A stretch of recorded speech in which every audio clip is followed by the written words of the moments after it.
성경의 모든 시대 사람들, 모든 성도에게 하나님께서 일관되게 싫어하는 것을 알려주셨습니다. 하나님 앞에 성도가, 하나님의 백성들이 지속적으로 이 일들을 범죄하고 있고, 그렇기 때문에 창세기로부터 오늘 말라기, 구약성경 전체를 통틀어서 특별히 세 가지 정도를 요약해서 내가 싫어하는 것들이 이러이러하다라고 말씀해 주십니다. 반복적으로 말씀하시는데요. 첫 번째로 하나님이 제일 싫어하시는 것은 우상숭배입니다. 하나님 외에 다른 신을 섬기는 것, 그것을 우상숭배라고 전형적으로 우리가 정의할 수 있죠.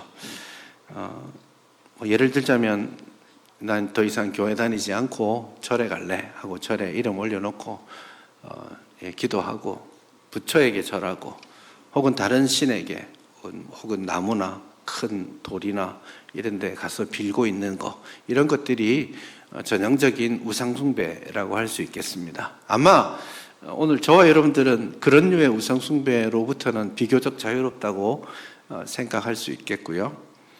성경이 지속적으로 말하는 우상숭배는 나와 함께 다른 신을 중요하게 여기는 것이라고 또 정의할 수 있습니다. 이스라엘 백성들은 역사적으로 하나님을 버린 적은 없어요. 그렇지만 하나님 예배하고 하나님 섬기면서 삶 속에서는 다른 무언가를 하나님처럼 대우해 주는 것, 그것이 우상숭배의 또 다른 형태이고, 아마 저와 여러분들이 우상숭배를 한다면 이 부분에 있어서 중대하게 지속적으로 우상숭배의 죄에 빠지는 거라고 할 수 있겠습니다. 이스라엘 사람들은 하나님 섬기고 하나님 예배하는데 농사를 지으려고 하니까 바알 신의 힘도 좀 필요하다고 생각해서 바알 신도 같이 그냥 데리고 있는 겁니다.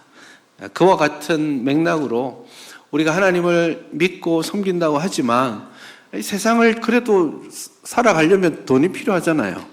그래서 하나님을 믿는다고 하면서 정작 살아가는 삶의 원리는 돈을 따라서 살아가는 그런 것들이 대표적으로 우리가 우상숭배를 하는 방식이 되겠습니다. 그것이 때로는 돈이 될 수도 있고요.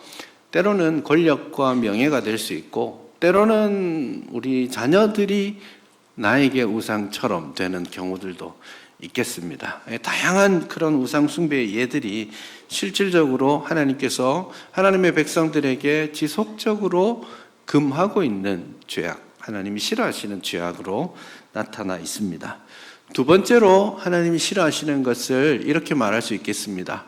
사회적인 불의를 행하는 것, 이것은 언제나 하나님께서 싫어하십니다. 법을 관장하고 재판하는 사람이 돈을 많이 주는 사람, 자기에게 권력을 주는 사람에 따라서 법을 판결을 굽게 한다면 그것은 하나님이 너무너무 싫어하시는 불의에 해당합니다. 정치를 하는 사람들이 백성들을 보지 않고 자기의 권력을 추구하는 것, 그 하나님께서 싫어하시는 것입니다.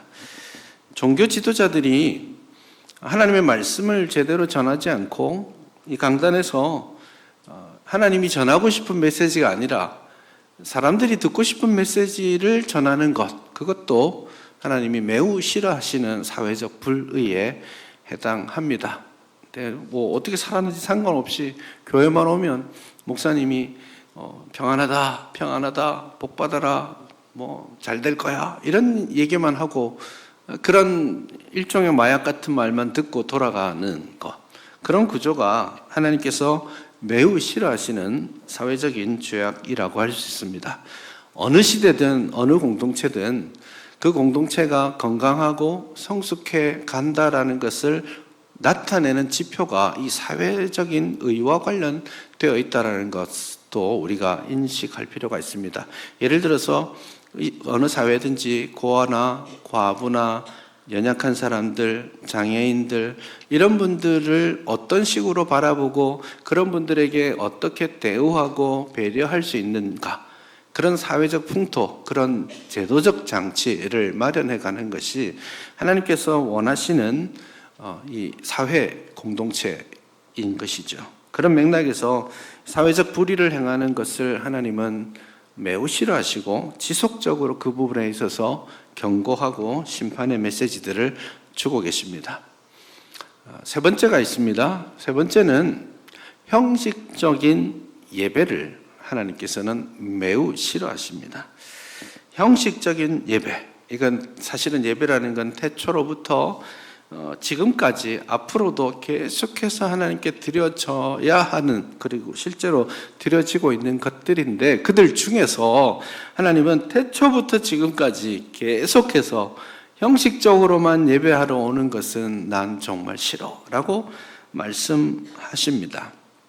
태초부터라고 말씀드렸으니까 창세기에 처음 예배로 등장하는 기록된 예배가 창세기 4장에 나오는 가인과 아벨의 예배입니다. 물론 그 전에도 예배는 있었을 거예요. 아담과 하와가 그 에덴 동산에서 지내던 그 삶 자체가 예배적인 삶이었고, 실제로 우리가 판단하기에 그 에덴 동산은 지성소와 같이 하나님을 만나는 그런 예배의 장소였다라고 생각합니다. 그렇기 때문에 아담과 하와도 어떤 형식이었든지 간에 예배라는 것을 드렸을 겁니다.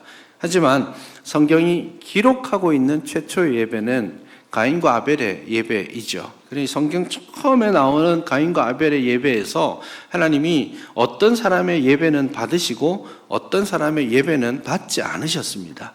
가인은 원래 농사를 짓는 사람이니까 자기가 수확한 곡식을 가지고 하나님 앞에 예배를 드렸는데, 하나님은 가인과 그 제물을 받지 않으셨습니다.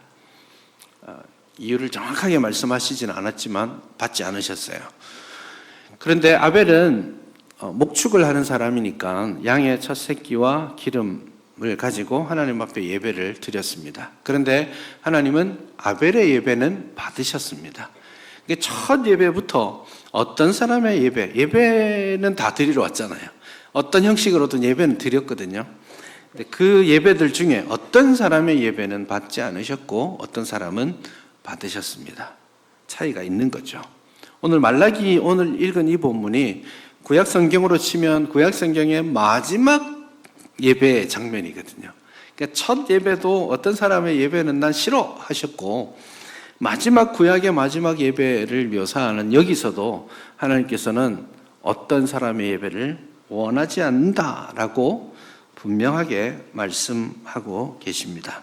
그 하나님의 마음이 좀 너무 안타깝고 절절한 느낌을 저는 받았어요. 10절을 한번 보시면, 만군의 여호와가 이르노라, 너희가 내 제단 위에 헛되이 불사르지 못하게 하기 위하여 너희 중에 성전 문을 닫을 자가 있었으면 좋겠도다. 내가 너희를 기뻐하지 아니하며 너희가 손으로 드리는 것을 받지도 아니하리라. 하나님이 얼마나 예배 드리러 오는 사람들 꼴보기가 싫었든지 너희 중에 누구든지 성전 문을 닫아 걸어서 저들이 와서 헛되이 불사르고 제사하는 것 좀 막아주었으면 좋겠다. 그렇게까지 말씀하시는 거는 아마도 너무나 지속적으로 하나님이 원하시지 않는 형태의 예배를 백성들이 드리고 있었고, 심지어 이 말을 하는 중에서도 너희가 정말 나를 주인으로 삼느냐? 너희가 나를 주인으로 여길진데 나를 공경함이 어디에 있느냐? 나를 멸시하는 이 제사장들아. 이게 6절에서 하는 말이거든요. 내 이름을 멸시하는 제사장들아. 제사장이 예배를 인도하고 제사를 드리고 백성들을 이끌고 하나님 앞에 기도하고 그 일들을 하는데 정작 하나님께서는 너희들이 나를 멸시하는 거 아니냐, 그렇게 말씀하고 계시죠. 그러는 중에도 백성들은, 제사장들은, 아니 우리가 언제 하나님께 예배를 안 드렸어요? 우리가 언제 하나님의 이름을 멸시했습니까? 그렇게까지 반문하고 있는 것을 우리는 봅니다. 어떻게 보면 좀 하나님께서 정말 몸서리치시듯이 헛되이 드리는 예배를 기뻐하지 않는다라고 말씀하고 있는 것이죠. 이 지점에서 우리가 진지하게 우리 자신을 좀 생각해 볼 필요가 있습니다. 왜냐하면 우리는 예배자로 살거든요. 우리 매주 예배를 드리고 있습니다. 앞으로도 이 땅에 있는 모든 순간에 우리는 예배자로 살아야 하고요. 천국 가면 뭐 하겠습니까? 예배하겠죠. 네. 우리의 인생은, 우리의 전생에는 예배와 뗄래야 뗄 수 없는 관계 속에 있습니다. 우리는 참 예배자로 부름받았고, 그 예배자의 삶을 사는 것이 하나님께서 구원해 주신 백성이 누릴 수 있는 최고의 은혜이고 특권이기도 합니다. 그런데 이 귀한 예배를 하나님 앞에 드리고 사는데, 정작 하나님이 우리의 예배를 싫어하신다면, 받지 않으신다면 큰 낭패가 아니겠습니까? 예배를 받지 않으시는 것은 여러 가지 이유가 있을 수 있겠습니다. 우선은 어떤 형식 자체가 문제는 아닙니다.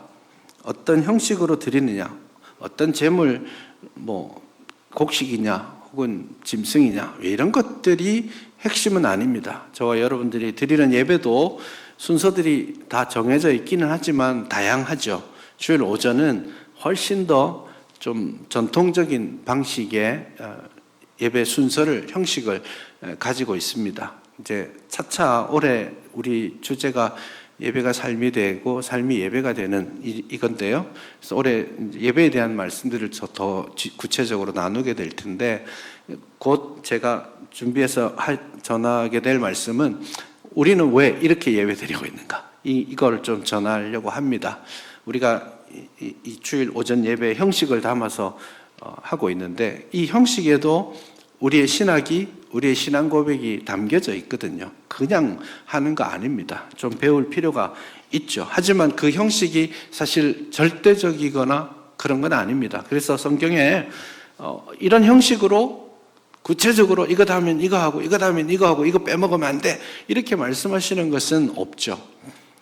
그건 개체교회가, 당회가 정하게 되도록 허용되어 있는 것입니다. 그러다 보니 같은 신앙 고백을 하는 교회들도 가서 보면 조금 다르기도 합니다. 우리 교회 안에서도 다르죠. 주일 오전 예배 형식과 오후 예배 형식이 다르고, 새벽기도, 수요일, 금요일 다 형식들이 나름대로 달라져 있습니다. 그러니 형식을 갖추어서 예배 드리는 것은 중요하지만 그 형식이 어떠해야 되는지에 대해서는 본질의 영역에 해당되는 것은 아닙니다. 그 형식을 드림으로써, 형식을 갖추어서 예배함으로써 됐다라고 생각하는 것이 문제입니다. 그건 어떤 의미에서는 형식을 문제 삼는 게 아니라 형식주의화 되어서 이렇게 드려야 예배를 받지, 이렇게 드렸으니 되었어 라고 착각하게 만드는 것이죠. 모든 형태의 예배 가운데 우리가 던져야 될 본질적 질문, 말라기서도 그렇고 창세기도 그렇고, 사실은 예레미야의 말도 이사야의 말에도 다 계속해서 나오는 말인데요. 너희가 예배를 드리고 있지만 나는 그 예배를 기뻐하지 않아, 이렇게 하나님 말씀하시니까 우리는 이 질문을 해야 합니다. 오늘 예배 드렸나? 지난주에 예배 드렸나? 다음 주에 예배 드리지? 이 말 말고 우리가 드리는 예배를 하나님이 받으시는가? 이 질문해야 됩니다. 이게 정말 중요한 질문입니다. 우리는요, 저는 여러분의 모든 마음을 잘 몰라요. 그래서 저는 여러분들이 예배 형식으로 드리는 이 예배에 오면, 신앙생활을 그래도 하고 계시는구나, 매주 오시면 잘 하시는구나 생각하고, 예배에 빠지면 어려움 있으신가? 상처받으셨나? 문제가 있나? 이런 질문을 하게 됩니다. 아마 대충 맞기는 맞아요. 그렇지만 여러분은 나 예배 드렸지, 이거 말고요, 내 예배가 하나님이 받으셨을까? 하나님이 받으시는 예배를 드렸나? 이 질문을 여러분 꼭 할 수 있기를 바랍니다. 하나님께서는 어떤 사람의 예배는 너무너무 싫으셔서 제발 이 사람이 예배드리지 않도록 누군가가 성전 문을 닫아 걸었으면 좋겠다. 그렇게까지 말씀하시는 거, 그럴 수 있다라는 것을 여러분 기억하시면 좋겠습니다. 이사야 1장에서도 그런 말씀을 합니다. 1장 11절 이하에 쭉 가다 보면 이렇게 말씀합니다. 너희가 내 앞에 보이러 오니 그것을 누가 너희에게 요구하였느냐? 내 마당만 밟을 뿐이니라. 헛된 재물을 가져오지 말아라. 분향은 내가 가증히 여기는 것이고 월삭과 안식일과 대회로 모이는 것도 그러하다. 여기 재물을 가져오는 것도 싫고 월삭, 안식일, 대회 이런 것들 요즘으로 치면 주일 예배, 절기 행사들 이런 것들을 말하는 겁니다. 그런 것들도 나는 싫다. 그렇게 말씀하고 있는 것이죠. 형식적으로 드려지는 예배가 하나님을 매우 불편하게 만든다라는 것을 여러분 꼭 기억할 수 있었으면 좋겠습니다. 왜 하나님은 우리의 예배를 싫어하실까요? 어떤 사람의 예배를 싫어하시는 이유가 뭘까요? 크게는 두 가지를 생각해 볼 수가 있습니다. 이 두 가지 측면을 우리가 점검해야 되겠죠. 먼저는 예배를 드리러 오는 사람의 자세, 태도, 마음의 진정성 이런 겁니다. 예배를 드리러 오는데 그냥 습관을 따라 이렇게 나타나고 있다면 그 문제가 있을 수 있습니다. 여러분, 내일 굉장히 귀한 분과 여러분이 약속을 잡았다고 생각해 보십시오. 그러면 그냥 가겠습니까? 준비해서 가겠습니까? 준비합니다. 좀 윗전에 높은 사람을 만약에 만난다고 생각하시면 지각할까요? 안 할까요? 안 하죠. 지각할까 봐 미리 움직입니다. 가다가 차가 막힐 수도 있고 주차하는데 어려움이 있을 수도 있고 그거 생각해서 그거 고려해서 최소한 10분 전에는 도착할 수 있도록 합니다. 그게 귀한 분을 만나는 기본적인 자세이죠. 세상에 귀한 분 만나러 갔는데 그 귀한 분 앉아서 기다리게 하는 법은 없어요. 미리 가서 기다리다가 그 귀한 분을 영접하지 않습니까? 그게 사실은 기본적인 자세입니다. 그분과 식사를 한다면 어떤 것 음식 먹을지 먹을 때 어떤 자세나 대화를 나눌지 고민하겠죠. 그냥 대충 슬리퍼 끌고 가겠습니까? 그렇지 않습니다. 양식을 갖추어서 괜찮은 옷도 챙겨서 입고 나옵니다. 그게 기본적인 자세입니다. 마음의 자세가 형식에 드러나는 겁니다. 그래서 그 형식이 본질은 아니지만 형식 속에 본질을 담을 수 있어야 하는 것이죠. 하나님 앞에 예배를 드리러 오는데 오늘 본문을 보니까 하나님이 나를 멸시하는 증거를 쭉 소개합니다. 7절을 보시면 너희가 더러운 떡을 나의 제단에 드린다. 그렇게 말씀하죠. 하나님 앞에 떡을 드린다라는 말은 이제 구약의 맥락에서 그리고 제사장들의 맥락에서 보면 제사장들이 안식일 일주일에 한 번씩 가서 성전 안에 진설병 떡을 교체합니다. 그 떡을 큼지막하게 해서 이제 12조각의 떡을 큽니다. 굉장히 큽니다. 작은 빵이 아니고요. 그 큰 떡들을 12조각 하나님 앞에 바치게 되는데 그 떡이 더러운 떡이다. 그렇게 말하고 있습니다. 아마도 여기서 말하는 더러운 떡은 떡을 만들 때 좀 더러워졌다 이런 그런 맥락은 아닐 것 같고요. 더러운 떡은 아마 일종의 환유처럼 작은 하나를 말해서 전부를 말하는 방식입니다. 그러니까 더러운 떡을 드렸다는 말은 흠이 있는 제사를 드렸다. 그렇게 더러운 예배를 하나님 앞에 드렸다라는 뜻입니다. 근데 그 더러운 떡을 8절에서 가서 보시면 이렇게 말합니다. 눈먼 희생제물을 바치는 것, 저는 것, 병든 것을 드리는 것. 그것을 하나님께서는 그것이 어찌 악하지 아니하겠느냐. 하나님 앞에 흠이 없고 잘 준비된 제사를 드려야 되는데, 그런 예물을 가지고 와서 하나님 앞에 드려야 하는데, 기왕 하나님께 번제로 드리면 다 태워서 없애잖아요. 그러니 눈먼 녀석이나 다리가 좀 부족한 녀석이나 어때요? 다 태워버리는데, 좋은 거는 우리 먹고 하나님께 그냥 대충 이렇게, 그런 마음으로 오는 거예요.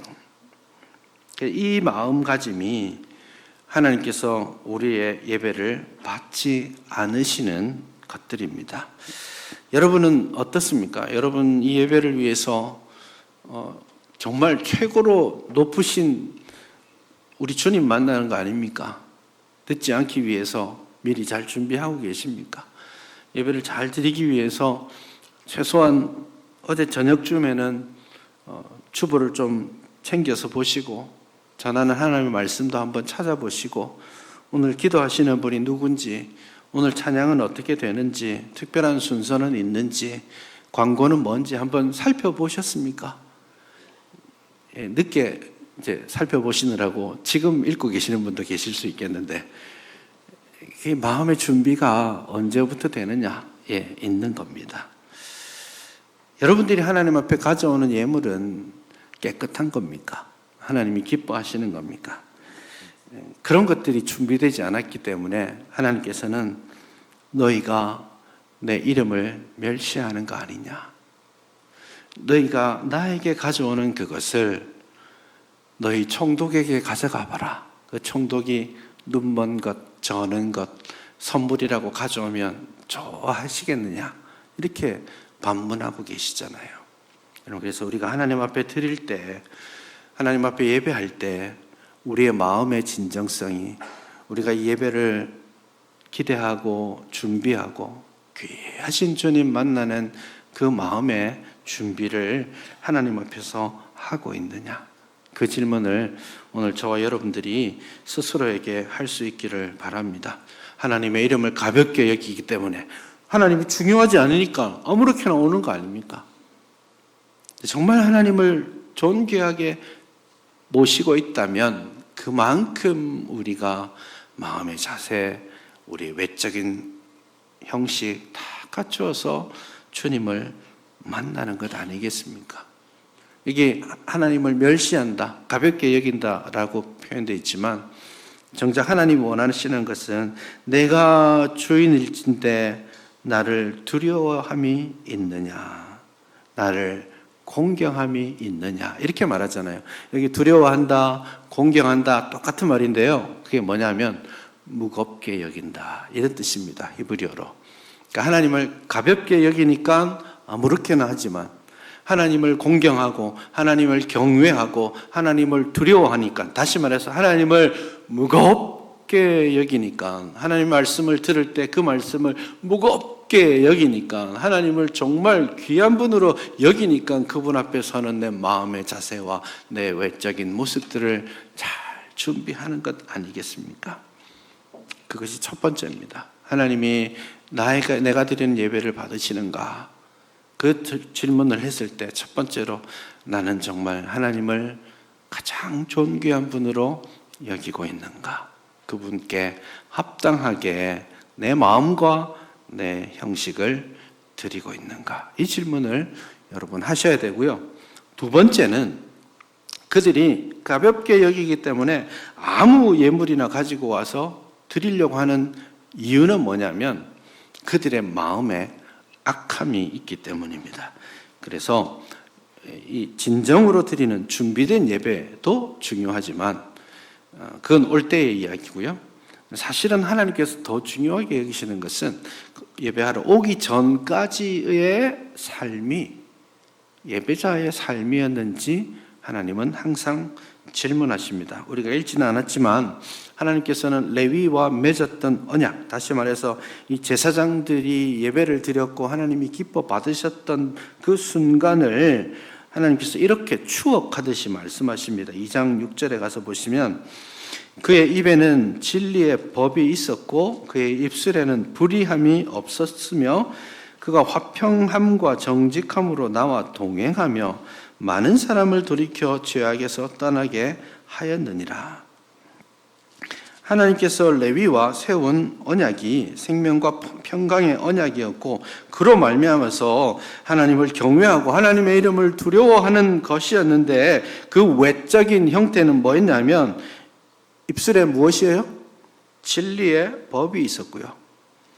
그 입술에는 불의함이 없었다라고 말합니다. 화평과 정직함으로 하나님과 동행하는 사람이었던 거죠. 그래서 하나님께서 그런 사람의 예배를 받으시는 겁니다. 이사야 1장 13절의 말씀을 다시 인용하자면요, 헛된 재물을 가져오지 말아라. 분향은 내가 가증히 여기는 것이다. 월사, 안식일, 대회로 모이는 것 똑같다. 그 다음에 이렇게 말씀하시죠. 성회와 아울러 악을 행하는 것을 내가 견디지 못하겠다. 성회와 아울러서 악을 행하는 것을 내가 견디지 못하겠다. 실컷 하나님 말씀과 상관없이 살다가 온갖 불의한 말들 다 쏟아내다가 교회 와서는 그 입술로 찬양합니다. 그 입술로 오늘 9절에서 말하는 것처럼 하나님께 은혜를 구하며 우리를 불쌍히 여기소서 하고 그 똑같은 입술로 기도하는 것이죠. 그게 진짜 하나님을 멸시하는 겁니다. 그래서 우리가 거룩한 예식과 함께 우리가 악에서 떠나지 않고 있다면 하나님께서는 그 사람도 그가 드리는 제물도 예배도 기뻐 받으시지 않는 겁니다. 우리가 천천의 수양과 만만의 강물 같은 기름을 드린다 할지라도 사람아, 주께서 너희에게 원하시는 것은 무엇이라고요? 공의를 행하고 인자를 사랑하고 겸손히 내 하나님과 동행하는 것이 아니냐. 그거 없이 천천의 수양, 얼마나 많은 재물 갖다 드려도 만만의 강물 같은 기름을 하나님께 갖다 바쳐도 하나님은 그것을 받지 않으신다라는 겁니다. 하나님이 우리가 와서 헌금 엄청나게 많이 하면 좋아하실 거라고 생각하십니까? 절대 그렇지 않습니다. 그걸로 하나님 기뻐하시는 거 아니에요. 그냥 시장 바닥에서 생선 냄새 나는 1,000원짜리 고기 해도 하나님이 기뻐하시는 예배는 돼요. 하나님, 우리 예수님께서도 2렙돈으로 드리는 과부의 그 작은 예물을 가장 귀하다고 칭찬해 주셨잖아요. 문제의 본질은 얼마를 가져왔느냐, 뭘 드리냐, 이게 아니고요. 드리는 사람이 문제입니다. 가인과 아벨의 이야기로 한번 다시 돌아가 봐요. 가인의 예배를 받지 않으셨을 때 가인은 안색이 변합니다. 고개를 떨굽니다. 그때 하나님이 예배를 받지 않은 이유를 이렇게 설명해 주시죠. 4장 7절에 가서, 창세기 4장 7절에 가서 보시면 그 내용이 나옵니다. 너 왜 고개를 떨구니? 너가 선을 행하지 않으면, 너가 선을 행하면 네가 고개를 들지 않겠느냐? 죄가 문 앞에서 너를 삼키려고 엎드려 있지만 너는 그 죄를 다스려야 한다. 가인에게 그렇게 말씀하셨습니다. 그럼에도 불구하고 가인은 그 말을 듣자마자 나가서 아벨을 쳐서 죽이죠. 그 예배를 어떻게 받으셨겠습니까?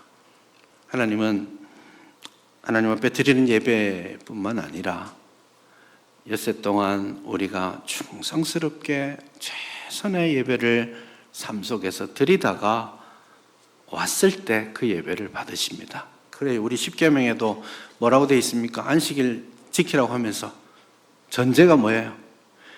엿새 동안 힘써 내 모든 일을 행하고 오라는 거예요. 하나님은 예배당에 왔을 때 그 순간에 저 사람의 예배는 내가 받고 저 사람의 예배는 내가 받지 않을 거야. 이미 작전 끝나셨어요. 왜? 그 사람의 삶의 무게가 이미 그에게 있기 때문입니다. 그러니 여러분, 내가 드리는 하나님 앞에 드리는 예배의 형식과 내 마음이 주님을 가장 존귀한 분으로 여기는지 질문하십시오. 두 번째로, 내가 하나님 앞에 서기 위해서 내 삶 가운데 내 전인을, 내 전생애를 하나님이 받으시기에 합당한 산 제사로, 영적 예배로, 합당한 예배로 드리고 있는지 여러분에게 질문할 수 있기를 바랍니다. 이 두 가지 질문에 여러분들이 하나님 앞에 정직하게 대답하기를 원할 때, 그때 하나님이 우리의 예배를 기쁘게 받으실 겁니다. 올해 우리의 주제가 뭡니까? 예배가 삶이 되어야 합니다. 이 예배가 여러분에게 힘이 되어서 여러분이 가정에서든 직장에서든 살아가는 나머지 6일 동안의 삶에 진정한 힘이 되어지기를 바랍니다. 그곳에서도 예배가 되기를 바랍니다. 예배가 삶이 되고 삶이 예배가 되는 겁니다. 이 두 가지, 예배와 삶이 마치 동전의 양면같이 우리에게 있어서 하나를 포기하면 하나를 가질 수 없는 것이에요. 그래서 이 예배와 삶의 이 균형을 잘 맞춰서 여러분이 개인으로 드리는 예배가, 우리가 제일영도교회로 모여서 드리는 이 예배가 하나님이 기뻐 받으시는 참된 예배, 성숙한 예배 될 수 있기를 주님의 이름으로 축복합니다.